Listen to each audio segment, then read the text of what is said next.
Okay, let's jump right in with a pretty big idea. What if the entire Quran isn't just a collection of separate stories, but one single story told over and over and over again? Today, we're going to explore this really fascinating concept, that the Quran presents a kind of cosmic equation, a blueprint for the journey of every single soul. So this is the big question we're diving into. What if every prophet, every trial, every single triumph we read about are all just different ways of telling the same fundamental story? A single cycle, playing out again and again on a cosmic stage. And that single story, believe it or not, starts right here. This verse is our ground zero. It tells us that all of creation, you, me, everything, comes from one single source, a single soul, or what's called the nafs. So what is this nafs exactly? Well, think of it as the primordial self, the raw material of all existence. It's this unified field of pure potential that holds the blueprint for everything that will ever be, both the good and the bad, the light and the shadow. And right away, that single source splits. It kind of polarizes into these two fundamental complementary forces. On one side, you have light, or nur. This is the force of knowledge, of divine revelation, of pure clarity. And on the other side, you have fire, or nar, this raw, wild energy of might and power. But it's not just a simple tug-of-war between two forces. A third element comes into play, acting as a sort of mediator: water. In this cosmic story, water is mercy. It's the thing that makes life possible, and it provides the pathway for these two opposing forces to find their way back to balance. Okay, so we've got our three core elements: light, fire, and water. The stage is now set for the first great conflict, the moment that really kicks this entire cosmic drama into high gear. And boom, here it is, the flashpoint, the voice of Iblis. It's not just simple defiance, it's a declaration of superiority, all based on his origin. This right here, this is the birth of arrogance. It's the moment when might, the force of fire, refuses to submit to the vessel of knowledge, which is Ādam, made from clay. Now, it's so important to get this. In this way of looking at things, Iblis isn't just some cartoon villain. He's an archetype. He represents the principle of fire totally cut off from light, pure might that thinks it's enough on its own. This is where arrogance for your own truth flips into arrogance against a higher truth. And that refusal, it becomes the engine for the soul's entire test. So if Iblis is an archetype, well, what about everyone else? This brings us to a really cool idea, that all the other major figures in the Quran are also embodying these cosmic principles. They're each playing a critical role in this huge drama of trial and return. Take this powerful oath, for example. By the pen. This isn't talking about a literal pen and paper. In this cosmic story, the pen is an active force. It's the principle that's responsible for writing destiny itself. And the archetype of the pen? That's Ibrāhīm.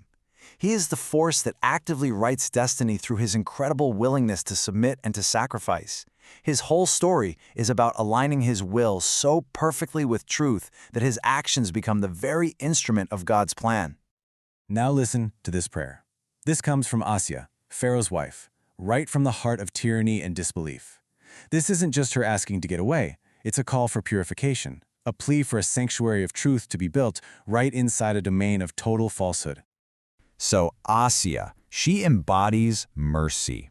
That element of water we talked about earlier, she's the proof that mercy can actually survive and even call out from the heart of wrath. Her prayer is the trigger for restoration. It kicks off the soul's journey back to purity. And the cast of these archetypes, it just keeps growing. You see Mūsā, who embodies divine judgment, that powerful, unwavering force that stands up directly to tyranny. And of course, there's Ādam, who is the Word, the original clay vessel, divinely created to hold all knowledge. Each one plays a unique, symbolic role in this incredible cosmic play. So, how do all these pieces fit together? The journey of the soul, it turns out, isn't a straight line. It's more like a loop, a cycle of separation, trial, transformation, and finally return. Kind of like a spiritual Mobius loop. This maps it out for us perfectly. It all starts with separation, when that act of pride splits fire from light. This leads to severance, where the connection is cut, and fire, without knowledge, just becomes pure arrogance. But then, restoration begins. Mercy, the water, embodied by figures like Asya, creates a path back. And that leads to the final step, ascent, where the soul finally returns home, but this time it's transformed. And now we get to what might be the biggest plot twist in the entire drama. On the Day of Judgment, Shaitan himself spills the beans. He admits he had no real power, no actual authority over anyone. All he could do was invite them. The response? Well, that was always a choice. And with that one confession, the great illusion is shattered. The whole test, the soul's fall and its struggle, is shown for what it always was, a matter of free will. It's the moment we realize that the force of temptation had no real power. The entire journey is ultimately defined by our own choices. This brings us to the grand finale of the cosmic story. This is the point where all these archetypal forces, light, fire, and water, find their perfect synthesis, and the whole cycle finds its completion. That culmination is embodied in the figure of Prophet Muhammad.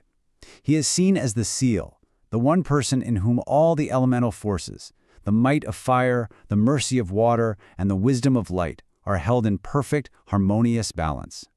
He completes and seals the entire prophetic cycle. So, check this out. This table basically lays out the entire blueprint we've just walked through, and it even anchors each step to a specific verse. You can literally trace the whole journey here. See? From the origin and the single nafs, to the separation and the birth of pride, then that cosmic cut where fire loses light, the confession that shatters the whole illusion, and finally, the path to restoration and the return home. It's the whole equation, right there on one screen. And this brings the whole cosmic equation right down to a deeply personal level. This journey isn't just some ancient story about prophets and cosmic forces. It's a map of the choices facing every single one of us. Will our own inner energy become illuminating light, destructive fire, or just the firewood that fuels that fire? And so, we end right back where we started. If this single story is truly the blueprint for every soul, well, that means this massive cosmic drama is also playing out inside you, right now. The question isn't just about ancient history, it's about your life today. So, what is your journey?